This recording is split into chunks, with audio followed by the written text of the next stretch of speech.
Welcome back to Whence, a Masonic podcast featuring research papers and discussions related to Freemasonry. This is episode 226. Our host, Brother Robert Johnson. All right, we're back. I hope you guys all had an amazing break, had great holidays, and didn't eat too many sweets and cakes and things of that nature.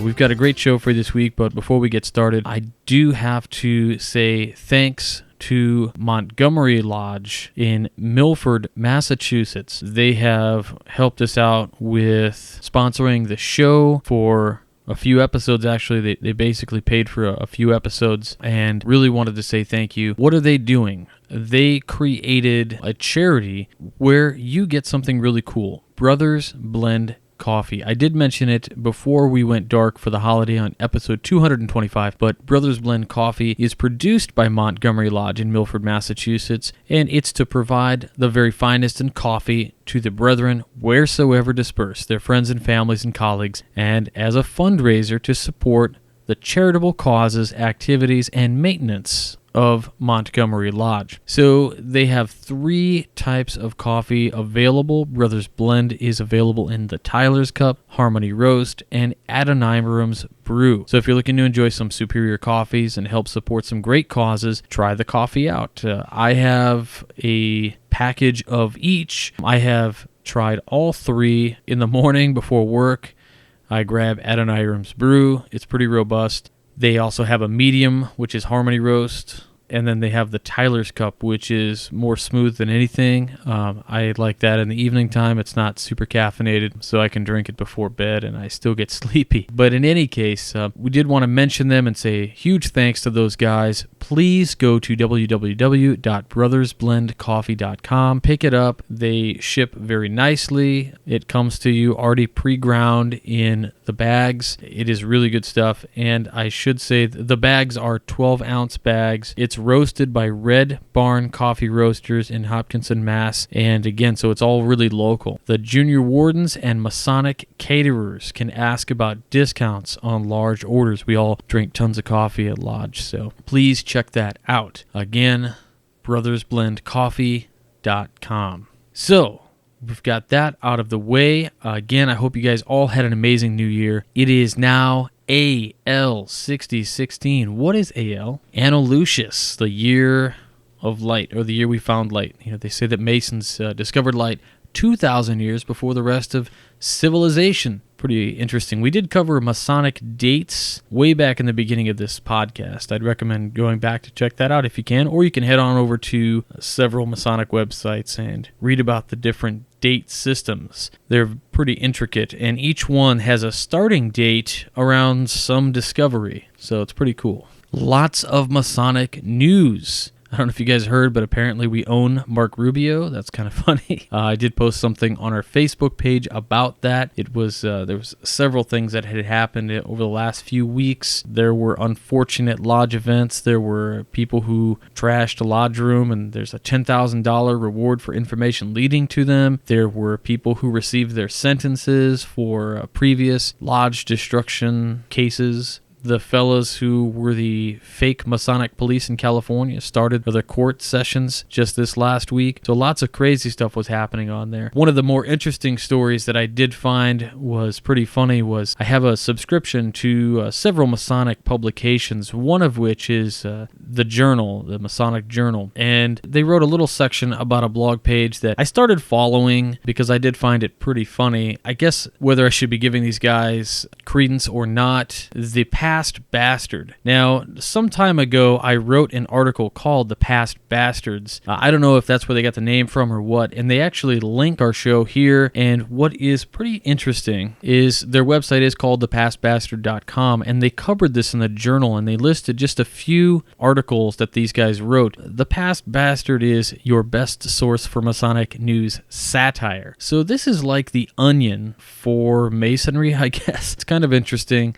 Again, they have a section called Blogs We Hate. I can only guess to what some of these are referring to. The link for the Midnight Freemasons is on here, so thank you I think the Midnight Co-op, there is, they link Nick Johnson's blog on here as well. They call him the babyface millennial. Some of the blog titles are really funny. Chris Hodap's blog, which is fantastic, but again, the link for Chris Hodap's blog says, instead of Freemasonry for Dummies, it says Freemasonry for people who can't comprehend Freemasonry. And then, again, thanks, I guess, they do have a section of linked podcasts. They list several of them. They have the Tyler's One Giant Plug, which I'm assuming is the Tyler's Place. They have Ex Boriente for Ex Oriente. They have the Gafter Lodge Podcrass, rather. They have the Whining Stairs instead of the Winding Stairs. They have the Masonic View, and they have, again, thanks, I guess. They linked me, so thank you very much, guys. But they called this show, Whence Came This Horrible Show? Just kind of funny. They link the In the Chair podcast with Robert Bone, and it's called I'm a Master Now, You Have to Listen to Me. So these guys are pretty funny. There are lots of interesting articles on here that strike some chords, are sure to make some guys PO'd probably, because it seems like these people are pointing out some of our interesting bad things that happen in Lodge, and they're kind of making fun of them. New Year's initiative, Lodge offers $1 dues to men who just want the association. Grand Lodge of California announces rebranding initiative, drops square and compasses entirely. And I believe in that article, instead of the square and compasses, they make fun and they say that the Grand Lodge of California is actually going to start using just the Star Trek symbol. The Grand Royal Arch chapter of Colorado adopts Keystone Light as its official beverage. Netflix inks exclusive deal with Scottish Rite Northern Masonic jurisdiction. Of course, pointing fun at the video degrees. What is interesting is that Netflix inks exclusive deal. I did follow these guys on Twitter a while back, and they seem to be getting in a little bit of a match with the Northern jurisdiction. They were going back and forth a bit. I'm guessing the Northern jurisdiction did not find that article funny. But again, some very hard topics that they cover, and they kind of just they do the same thing The Onion does. It's all satire. So I guess I would say that if you want to read this website, please check it out. But again, I wouldn't get too upset at anything. There is a letter from the editor, which is a little bit crass. It just says, "Congratulations on stumbling onto this site. I sincerely hope you enjoy your time here. Enough with the pleasantries. Let's get the elephant out of the room. In case you haven't noticed, the site is satire. If you don't know what satire is, go look it up in a dictionary. It's okay, I'll wait." So these guys are obviously, or women, whoever it is, they're just having fun. And funny stuff, whether you like it or not. But I thought it was kind of funny, and I did want to mention it just because it did show up in the journal. I didn't want to be the first people to talk about this and have everybody breathing down my neck about it. So a lot of the articles are very funny. Enjoy. Plans for the future of this show. So we have some possible guest shows coming up. I say possible just because I'm not sure. They're not 100% right now. At the end of February, we're going to have a good show, which should be all about Australian Masonry. So I'm planning on talking to one brother down there who heads up, I believe, his Young Masons Club. And in addition to that, I'll be talking to Brother Wayne Greenlee, who will be fresh Master Mason from Australia. He's also written a couple pieces on the Midnight Freemasons blog, so if you want to check that out, please do. In addition to that, I believe in March, I am going to have on 3 different guests, hopefully, that will be discussing Masonic motorcycle clubs. You know, we do know that there is the Widow's Sons, and there's a couple other offshoot ones as well, and they all do very different things, but they're all kind of biker clubs that you have to be a Master Mason in order to belong to the club. So hopefully I can get those guys all on the same show. We'll have separate interviews, so you can look forward to that. I should also say there are times during the year where I have trips planned, and it can be a real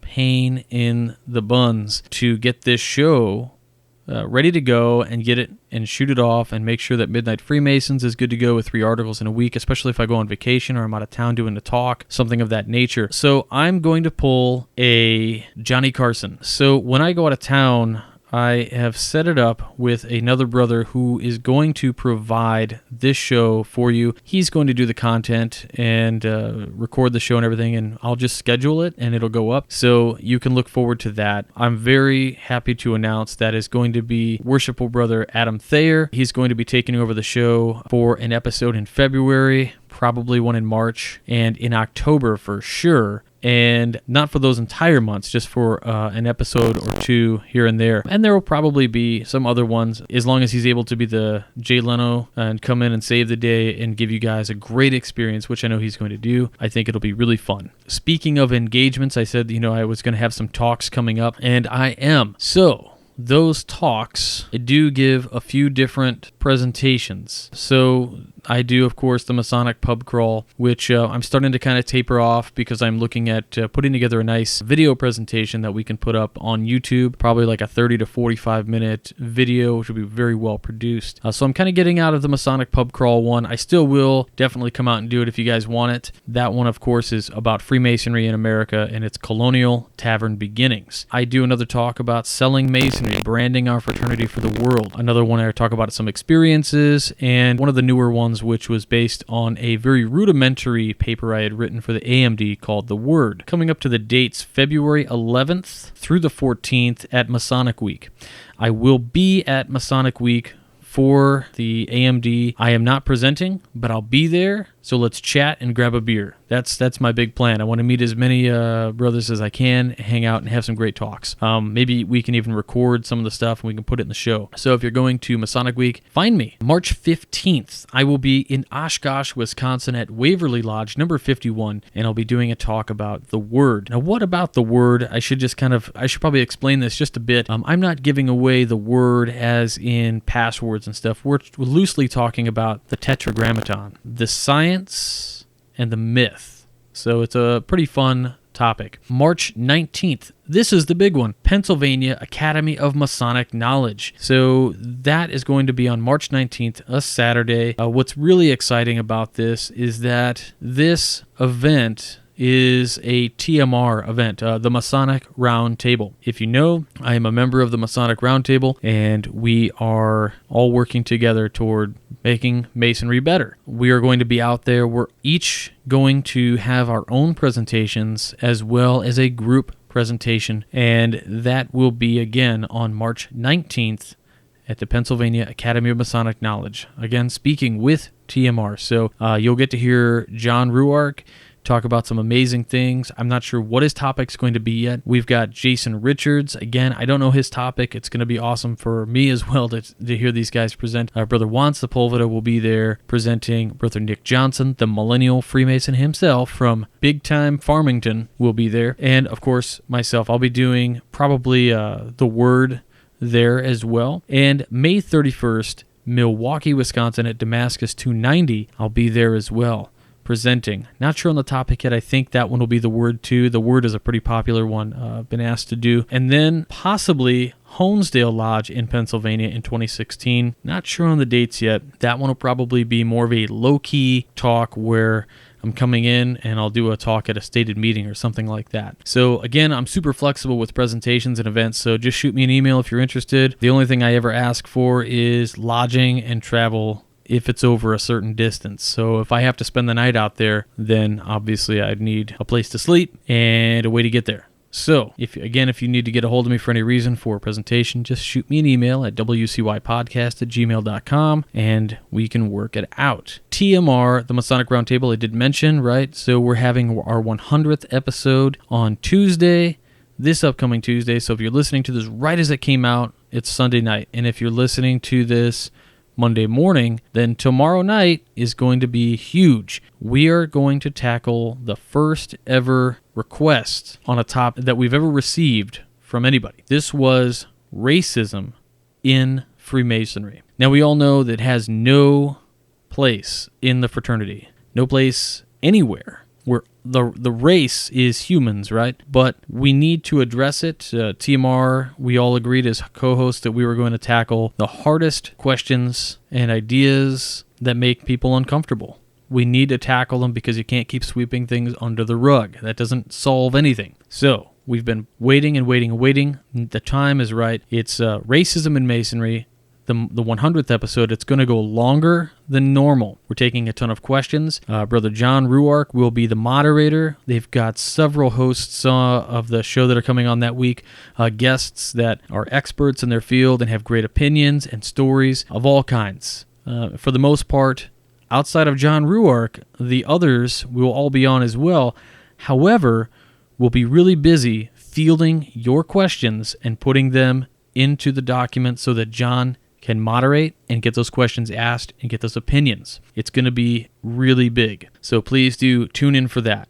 Next week, I'm going to have Frater O back on the show. We're going to talk about the third degree and the symbolism that goes along with it. Of course, not giving away secrets or anything. We're just talking about some of the deeper aspects which aren't really discussed in lodges. Not secrets. The Midnight Freemasons celebrated 1 million hits over the break. So congrats to all our contributors and guest contributors.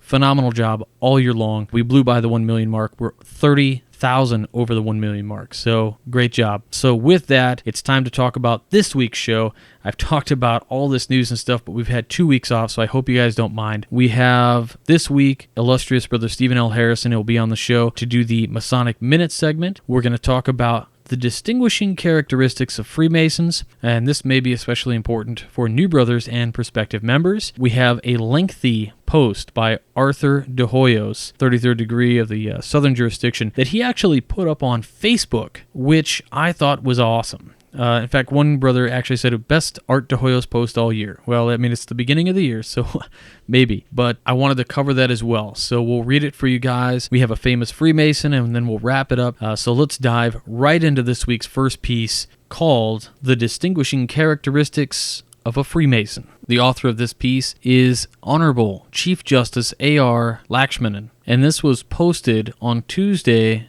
June 18th, 2002. I am happy to address this Masonic seminar on the symbolism of the first degree. As rightly pointed out by Mackey in his Symbolism of Freemasonry, wisdom of all the ancients that had come down to our hands are symbolic. The importance of a proper understanding of the Masonic symbolism has been stressed by Street in his classical book Symbolism of the Third Degree as follows, quote, a Freemason who knows nothing of our symbolism knows little of Freemasonry. Besides rendering the ritual perfectly, it is most desirable that the Masonic symbolism is properly understood. The great Masonic scholar, Brother Albert Pike, has observed that, quote, symbolism is the soul of Freemasonry. Every symbol of a lodge is religious teacher, a mute teacher of morals and philosophy. It is in its ancient symbols and in the knowledge their true meanings, the preeminence of Freemasonry over all other orders consists. End quote. Science makes use of symbols for its transmission language. Quote,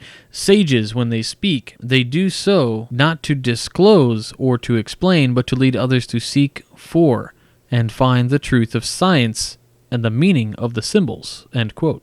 Our ceremonies and symbols give an allegorical or symbolic representation of human existence, not only here but also hereafter, besides pointing out the way which leads to the greatest good both in this life and in the life to come thereafter. It is only when we reflect upon them in relation to this sublime allegory of human life that we are enabled to comprehend them in the fullness of their beauty and grandeur. We must therefore endeavor to understand that every sign, every symbol, and every portion of the ceremony is designed to illustrate allegorically some moral phase of human existence. I am confining my lecture to an analysis of the symbolism of the distinguishing characteristics of a Freemason. During the course of the ceremony of initiation, the initiate, after entrusted and investiture, is placed at the northeast part of the lodge, figuratively to represent the foundation stone, implying that from the foundation laid that evening, the initiate is expected and exhorted to raise a superstructure perfect in its parts and honorable to the builder, of course, with the aid of and with the assistance of all the moral virtues and the excellences of character symbolically taught to him. The charge at the northeast explains in a solemn and dramatic manner, but symbolically, the crown of all virtues, which is the distinguishing characteristic of a Freemason's heart, namely, charity. That aspect cannot be better explained than by quoting the teachings of St. Peter, that, quote, giving all diligence, add to your faith virtue, and to virtue knowledge, and to knowledge temperance, and to temperance patience, and to patience godliness, and to godliness brotherly kindness of a perfect character, to the erection of a 7-storied house in which the foundation is faith, and the coping stone, or the pinnacle, is charity, or love. Scriptures eulogize charity as, quote, a principle of prevailing love to God and goodwill to men, which effectually inclines one endowed with to glorify God and to do good to others, to be patient, slow to anger, and ready to forgive wrongs, to show kindness to all, and seek the good of others, though with prejudice to himself. A person endowed therewith does not interpret doubtful things to the worst sense, but the best, is sorry for the sins of others, but rejoices when anyone does well, and is apt to bear with their failings and infirmities. And lastly, this grace is never lost, but goes with us into another world, and is exercised there. The following passages from these scriptures are also enlightening and illuminating. 1. Knowledge puffeth up, but charity edifieth. 2. Charity suffereth long, and is kind. Charity envieth not. 3. Faith, hope, and charity, but the greatest of these is charity. 4. Follow after charity, and desire spiritual gifts. 5. Let all your things be done with charity. 6. Have a fervent charity, for charity shall cover sins. 7. Greet ye one another with a kiss of charity. Chapter 17 of the Bhagavad Gita extols this virtue. Charity is defined as kindly state of mind, which renders the person full of goodwill and affectionate regard toward others. Charity is derived from the Latin word caritas, and has been translated as charity in the Holy Bible. Masonic encyclopedias describe it as the distinguishing grace of Freemasonry. The Masonic lectures proclaim that charity is lovely in itself. It is the brightest ornament which can adorn our Masonic profession. It is the best test and the surest proof of the sincerity of our religion. Benevolence rendered by heaven-born charity is an honor to the nation, whence it springs, is nourished, and is cherished. Happy is the man who has sown in his breast the seeds of benevolence. He envies not his neighbor. He believes not a tale reported to him prejudice. He forgives the injuries of men and endeavors to blot them from his recollection. We are free and accepted Masons, ever ready to listen to him who craves our assistance, and from him who is in want. Let us withhold a liberal hand, so shall a heartfelt satisfaction reward our labors, and the produce of love and charity will most assuredly follow. It will be appropriate at this stage to notice the following extract from an address in the Scottish ritual. Quote, but true Masonry exists in the heart and is composed of brotherly love, relief, and truth, and that heavenly consummation of all virtues. Charity, so beautifully explained in the volume of Sacred Law as being all things, hope all things, believing all things, enduring all things, and thinking no evil, and it is to the practice of this virtue that your Masonic efforts should ever tend, not only in its common acceptance of pecuniary relief, but as embracing true brotherly love to the full extent inculcated in the sacred writings. End quote. The charge at the Northeast makes a profound and unforgettable impression, teaching us the golden rule, the duty of a man to his fellow in dire need. It is not left to the imagination, since the initiate is actually placed in the position of the man who solicits aid, making the duty more real and vivid. Irish ritual mentions that, secondly, to remind you in the years to come that at one time in your life you found yourself in the position of a person who actually stood absolute penniless in the midst of plenty, thereby enabling you to visualize more forcibly and intimately the humiliation and suffering of those really so placed, who might someday solicit your help. Amplifying that teaching, the initiate is exhorted while explaining that a Freemason's charity should have no bounds, save those of prudence. The distinguishing characteristics of a Freemason's heart, charity, should at all times distinguish us as men and as Freemasons. At the explanation, we are taught that the distinguishing characteristics of a good Freemason are virtue, honor, and mercy, and that the same should ever be found in a Freemason's breast. Rituals impress upon us that we must imbibe all the moral virtues which constitute the staves of Jacob's ladder, and that to the just and virtuous death has no terror. The virtuous are always honorable. I am reminded of a story in ancient Rome. Consul Marcellus commenced the construction of a temple to be dedicated to virtue and honor. He modified his plans as there was an opposition for the construction of a single temple and constructed 2 separate temples, contiguous to each other, and provided the access to the temple for honor through the temple of virtue. The moral is explicit that virtue alone takes us to honor. Masonic lecture on virtue contains a beautiful passage, and the same is as follows, quote, "Virtue is the highest exercise of and improvement to reason, the integrity, harmony, and just balance of affection, the health, strength, and beauty of the soul. The perfection of the virtue is to give reason its full scope, obey the authority of conscience with alacrity, to exercise the defensive talents with fortitude, the public with justice, the private with temperance, and all of them with prudence. That is, in due proportion to each other with a calm and diffusive beneficence, to love and adore God with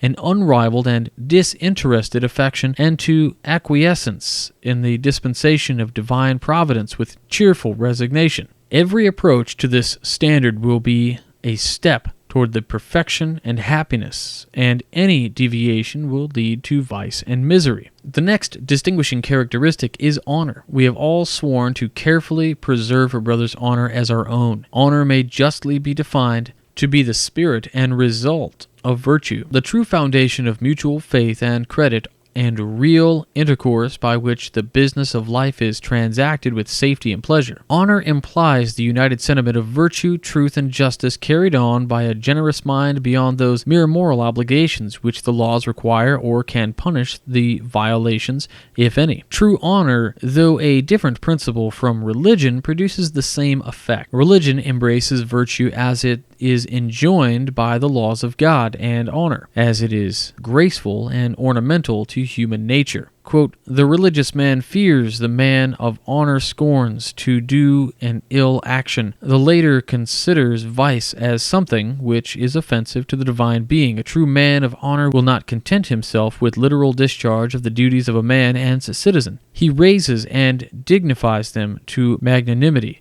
The whole of his conduct is guided by the noblest sentiments of his own heart. A true moral rectitude is the uniform rule of his actions and a just praise and approbation of his due reward. A life well regulated as per the Masonic teachings will certainly make us honorable in life. Because of its natural tendency, it conduces to make those so who are obedient to its precepts. Mercy is a quote-unquote refined virtue, and when possessed by the monarch, adds a luster to every gem that adorns his crown.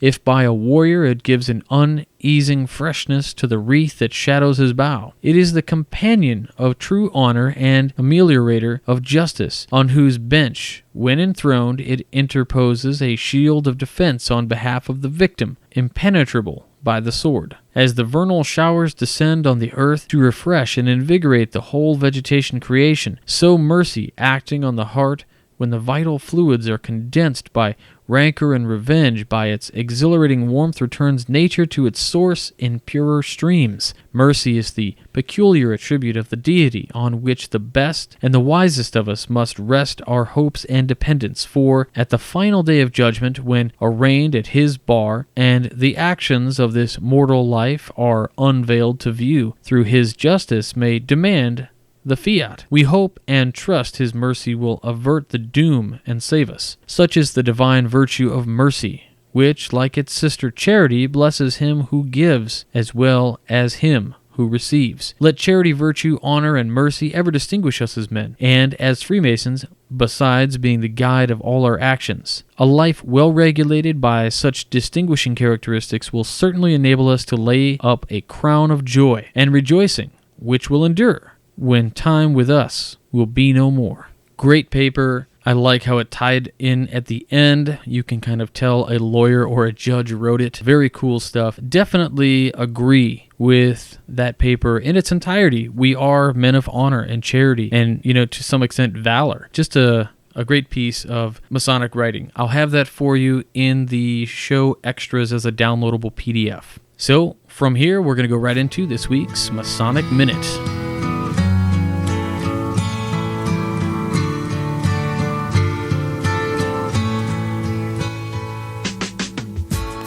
Anthony Butler was a lawyer a politician, a diplomat, the ward and friend of Brother Andrew Jackson, and yes, a Freemason.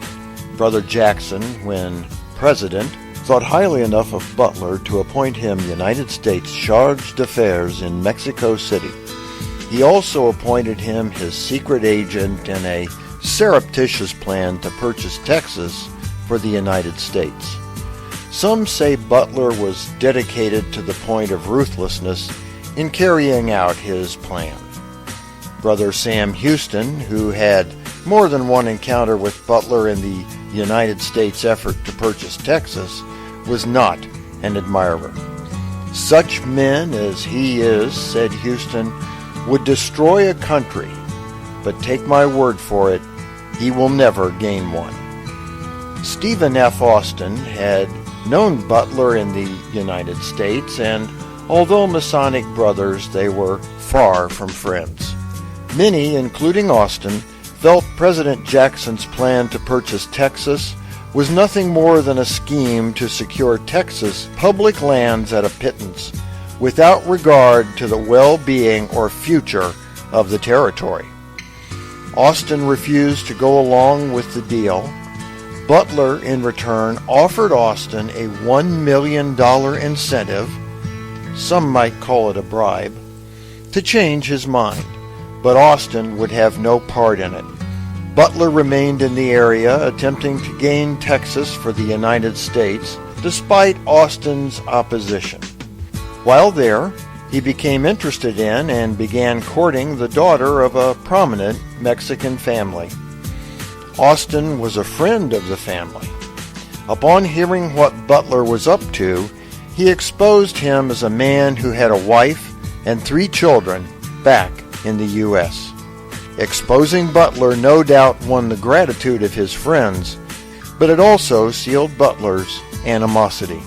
Butler was delighted when the Mexican government imprisoned Austin for sedition in 1833. Andrew Jackson, however, was not at all pleased when he learned of Austin's arrest. He wrote letters to Butler asking him to act as a United States agent and to use his influence to secure Austin's release. Rather than ignore Jackson's letters, Butler so despised Austin, he made the perilous journey to Mexico City to visit Austin in jail and taunt him with them.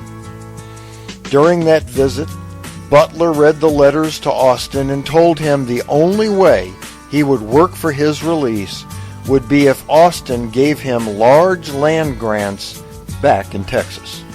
Austin refused, and Butler, ignoring President Jackson's request, left him to rot in the Mexican prison. Austin gained his own release 8 months later. The men remained adversaries for life. Austin's place in history is well known. Although he died at a young age, he is revered in Texas for his pioneering efforts. But whatever became of Anthony Butler? Although he definitely engaged in some questionable behavior, Butler may not have been quite the scoundrel some claimed. Or at least he may in some measure have redeemed himself. As a Freemason, he was well regarded enough to serve as Grand Master of 2 states, Kentucky in 1812-13, and indeed Texas in 1840 and 41. Then, in 1849, the 62-year-old Butler was a passenger on an ill-fated riverboat that exploded and sank in the Mississippi River. Butler died as he swam into the burning wreckage in an attempt to save fellow passengers.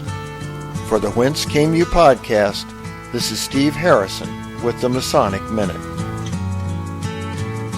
All right, always awesome with the Masonic Minute. Many thanks to illustrious Brother Stephen L. Harrison for his tireless work on the audio, but not only the audio, he also puts together a video. So if you liked what you heard there, please go on over to the WCY podcast or the Whence Came You YouTube channel and subscribe, and you can watch all of the episodes of the Masonic Minute, which again, Brother Stephen L. Harrison has put together for us on his own time, and just a ton of gratitude to him for putting those together for us and really giving us a bi-monthly commercial for how amazing this fraternity is. So again, many thanks. I hope you guys enjoy it. Check out those videos.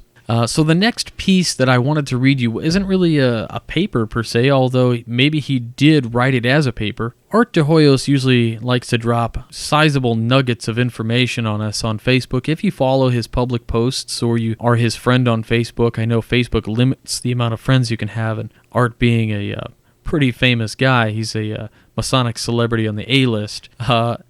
So he wrote something on Facebook called Esotericism is a matter of degrees. And he put that in quotes, and then he follows it up. And again, I don't know if this was a paper that he wrote a long time ago or if he just penned it only for Facebook, but I thought it was very well written, and it really gets the point across, especially today. You all know that I'm very much an esoteric Mason. I very much follow that side of things, and that's why I got into Masonry. However, I don't necessarily find an issue with those who are not esoteric, right? But let's get into this paper. It's pretty great. Esotericism is a matter of degrees. A post on Facebook, and it is definitely by Arturo de Hoyos. Is Freemasonry esoteric or not? The short answer is yes, no, maybe. Esotericism is any topic intended for or likely to be understood by only a small number of people with a specialized knowledge or interest. This certainly applies to Masonry, but on a deeper level, and in a Masonic context, it is usually taken to mean that our ceremonies and rituals allude to realities and or truths not generally understood or which may have a spiritual component to them. The term is tainted to some people and acceptable to others. Hence, it may not be easy to wholly accept or discard the term esoteric Masonry. Like an onion, each esoteric layer successively builds upon the other. We can all agree that Masonry is intended to be understood by a few, and that it's kind of a specialized knowledge. But the question is, what kind of specialized knowledge? And are they real quote-unquote secrets? Depending upon one's inclinations, the Master Mason's degree has been interpreted in a variety of different ways by different persons. For some, it's a story of fidelity. For others, it teaches hope in the immortality of the soul. For still others, it's a lesson in alchemy. And yet, for still others, it alludes to the discovery of entheogens. Some see it as a multifaceted or a combination of various things, but as I wrote in my post, the quote-unquote private epiphany, we should avoid trying to enshrine our interpretations as the quote-unquote true one. Since 1717, there have been over 1,000 Masonic degrees created. The most popular survived and are included in many of the rites, orders, systems we know today, like a meal. Each degree is only as good as its creator. The recipe may include many of the same ingredients as other meals, yet taste completely different. By analogy, we may see many of the same ingredients or features in a number of degrees which teach completely different things. The predilections of a degree's author affect the content as much as the taste buds of a chef. The flavor of the foundational craft degrees in various rites, orders, and systems, web-working Scottish Rite, York Rite, Swedish Rite, RER, etc., differs immensely. And in the quote-unquote higher degrees, the differences are even more dramatic and pronounced. Some are philosophical, others practical, some present allegory, and others offer discourses on symbolism or quasi-historical themes. In something like the Scottish Rite, the same degree may have dramatically different rituals depending on the jurisdiction. Compare the example of the 20th degree in the Scottish Rite, Southern jurisdiction, and the Northern Masonic jurisdiction. They are nothing alike. But when someone describes himself as an esoteric Mason, it quite often means someone who sees and embraces what appears to be aspects of the Western esoteric tradition in our rituals, i.e., some affinity to the symbolism of Hermeticism, Gnosticism, Neoplatonism, Kabbalah, etc. Freemasonry is an eclectic organization, and at various times we have borrowed the language and symbols of these and other traditions. The question is, do our rituals really teach these things as realities, or we use them to stimulate thought, or both? We are repeatedly told not to mistake a symbol for the thing symbolized. In some cases, I believe that is what has happened, while in others, I believe we do indeed have vestiges of other traditions. But even when they are there, they may be only one layer thick on our own Masonic onion. The problem is twofold. Some deny any esoteric influences at all, or assert that they are just used symbolically, while others claim it's the main part of the onion. If the matter is open to interpretation, not defined by the ritual itself, who has the right to decide? This much we know. Many of Freemasonry's symbols were used before the modern fraternity existed, the 1717 year, and appeared in a variety of books. Some were educational and philosophical, such as the choice emblems. Others were indeed hermetic, such as alchemical texts. As I said, we're an eclectic organization. How many times have you seen the square and compasses or all-seeing eye used and abused in Hollywood and elsewhere because it looks cool? Well, I'm willing to bet that at least some of our symbols migrated into the fraternity the same way. An unknown degree marker in the 1700s saw something that looked cool and dropped it into the ritual. Not necessarily bad, but 225 years later, his personal predilection turns into a debate. Certainly, there are clear examples of quote-unquote borrowings from esoteric texts. For example, I am aware of an older version of early 1800s of a Scottish Rite degree, which includes a large portion extracted from Cornelius Agrippa's De Occulta Philosophia, 1531-33. If asked if that degree was esoteric, I would say yes, while to its counterpart in a later version or in another Supreme Council, I would say no. My point is to quit quibbling over such things and find the common ground where we can best work and best agree. If esotericism interests you, that's fine. If not, that's also fine. My personal library is well stocked with enough material on both sides to make anyone think and in favor of or against any position. The important thing is to be well educated and understand what we know first. Before you can reach for the stars, make sure your feet are firmly planted to the ground. Make yourself into someone who can be taken seriously. Learn the facts about the origin based upon what we know. I sometimes speak about quote-unquote historical records versus historical documents. Before you buy into such fantasies as Freemasonry descended from the ancient Egyptians, get a quick education. Here are 3 books to give you a reality check. 1. Harry Carr, World of Freemasonry.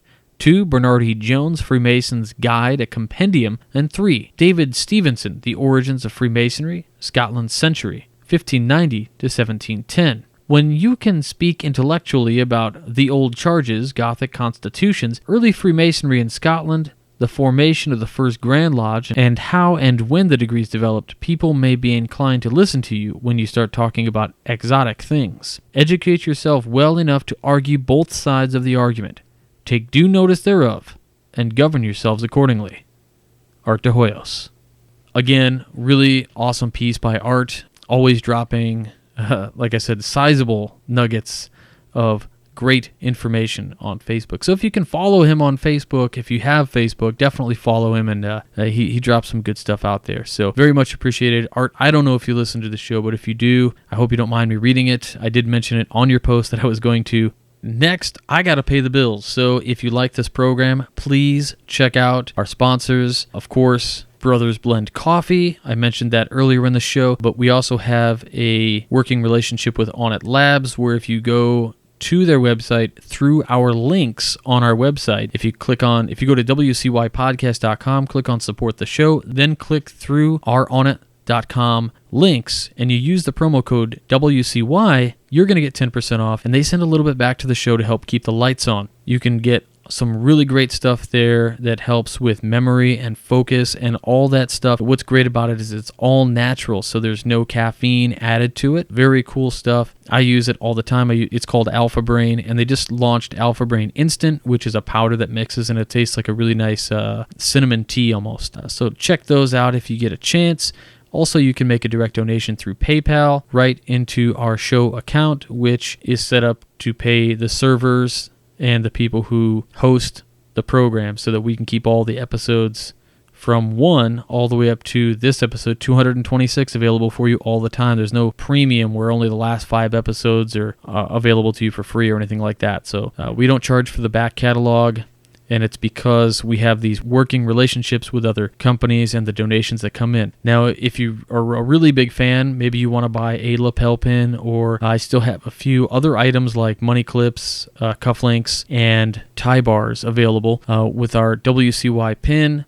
If you're into that, please check out the limited edition shop on WCYpodcast.com. Everything is $10 with a $2.25 for shipping, I believe it is, and we ship those out as soon as we get the orders. What's really nice is anywhere in the world, so there's no additional shipping charge for anything. The only thing that does cost a little bit more are the cufflinks, because it is 2 pieces. Cufflink sets are $15, but they are very nice. Everybody who has received them has really liked them. They are extremely limited. There were only 20 pairs made. I think we have about 8 left. So check those out. Again, WCYpodcast.com, and either click on Limited Edition Shop to get yourself some wares, or click on Support the Show to go through some links and support this program. So this week's famous Freemason is Charles Coburn.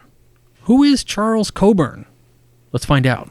So Charles Deauville Coburn was born June 19th, 1887. He actually passed away on August 30th of 1961, and he was a film and theater actor, best known for his work in comedies. Coburn received the Academy Award for Best Supporting Actor in 1943's The More the Merrier. Coburn was born in Macomb, Georgia. Growing up in Savannah, Georgia, he started out at age 14 doing odd jobs at the local Savannah Theater, handing out programs, ushering, and being a doorman. By the age of 17 or 18, he was the theater manager. He later became an actor, making his debut on Broadway in 1901. Coburn formed an acting company with actress Ivana Willis in 1905. They got married in 1906, and in addition to managing the company, the couple performed frequently on Broadway. After his wife's death in 1937, Coburn relocated to Los Angeles, California, began film work. He won the Academy Award for Best Supporting Actor for his role as a retired millionaire playing Cupid in The More the Merrier in 1943. He was also nominated for The Devil and Miss Jones in 1941 and The Green Years in 1946. Other notable film credits include Of Human Hearts, 1938, The Lady Eve, 1941, King's Row, 1942, The Constant Nymph, 1943, Heaven Can Wait, 1943, Wilson, 1944, Impact, Paradigm Case, Everybody Does It, Has Anybody Seen My Gal, Gentlemen Prefer Blondes, John Paul Jones, many other films. He usually played comedic parts, but King's Row and Wilson were dramatic parts, showing his versatility. For his contributions to motion pictures in 1960, Coburn was honored with a star on the Hollywood Walk of Fame at 6268 Hollywood Boulevard. In the 1940s, Coburn served as vice president of the Motion Picture Alliance for the Preservation of American Ideals, a group opposed to leftist infiltration and proselytization in Hollywood during the Cold War. Coburn died from a heart attack on August 30th, 1961 at the age of 84 in New York City. I have no information on his lodge, however, he is listed as a famous Scottish Rite Freemason. That's it for this week. Please remember to find us on Facebook and follow us on Twitter at Whence. You can also follow me personally on Twitter, where it's nothing usually about Masonry. It's my silly and dumb comments about the news at RJ the Speaker. So please don't forget about the Midnight Freemasons, publishing 3 articles every week, Mondays, Wednesdays, and Fridays. I've got 3 great articles coming up this upcoming week. I've got one by Mike Shirley, Brother Todd Creason, and myself. I'm starting a new series on the Midnight Freemasons for myself, which explores something that I love. And if you know me, I love knickknacks. I don't know why. In my early 30s, and I love little antiques, specifically Masonic things. So I will be picking one item every week and doing a piece on it, telling its backstory. And in many cases, it's very interesting. So I hope you enjoy those. Don't forget about the Masonic Roundtable, doing our 100th episode right around the corner, Racism in Freemasonry. We are going to tackle the hard subject. We are going to treat it with the utmost respect. And of course, we have a very, very diverse special guest panel who will be talking and giving points and experiences. And it's going to be a fantastic show. And I think Masonry is going to come out on top after this episode, because this isn't something that has been talked about publicly. In its time, it happens. Please find that, and you're going to want to watch it live on Tuesday night. Again, it's going to be longer than an hour. Please check out brothersblendcoffee.com for great coffee, for brothers by brothers. It's good coffee. I don't know what to tell you. It's good. So get yourself some. With that, I will see you all on Tuesday on the Masonic Roundtable, live or right here on this show, your weekly Masonic podcast fix. Whence came you? So stay on the level, and for Whence came you, I'm Robert Johnson.